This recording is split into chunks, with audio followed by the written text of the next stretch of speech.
होणाऱ्या मुलांवर अन्याय थांबलाच पाहिजे। नामांकित इंग्रजी शाळेमध्ये होणाऱ्या मुलांवर अन्याय थांबलाच पाहिजे। शासकीय आदिवासी मुलांवर होणारा अन्याय थांबलाच पाहिजे। आज आम्ही सर्वांनी शासकीय आदिवासी आश्रमशाळा गोटेवाडी येथे एक मुलगा इमारतीतून खाली पडला, त्याला गंभीर अशी दुखापत झाली।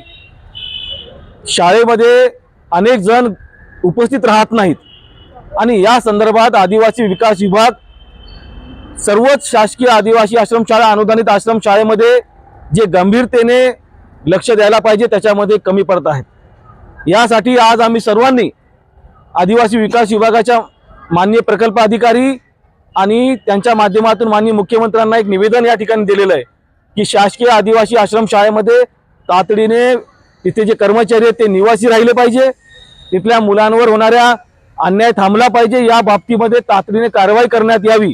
तसेच अनेक नामांकित इंग्रजी ज्या शाळा आहेत त्या शाळेमध्ये आदिवासी मुलांना इतर वर्गामध्ये बसवला जाते।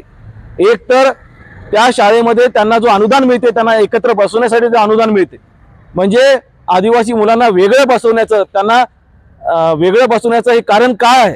आदिवासी विकास विभागाने या बाबतीमध्ये कठोर कारवाई अशा शाळेवर केली पाहिजे, ही आमची दुसरी मागणी या ठिकाणी आहे। शासकीय आदिवासी आश्रमशाळेमध्ये अनेक विद्यार्थ्यांना अद्याप गणवेश असेल, बेडचे साहित्य असेल किंवा जुन्या विद्यार्थ्यांना पण गणवेश असेल, ते अजून या ठिकाणी शासनाने पुरवलं नाही आहे। शासन या बाबतीमध्ये जी हलगर्जीपणा शासन करत आहे, माननीय आदिवासी विकास मंत्री जागे होतील का? माननीय मुख्यमंत्री महोदय आदिवासी विकासांच्या जे आदिवासी समाज आणि आदिवासी विद्यार्थी आज हवालदिल झालेले आहेत, या बाबतीमध्ये आपण कधी पुढे येणार आहात?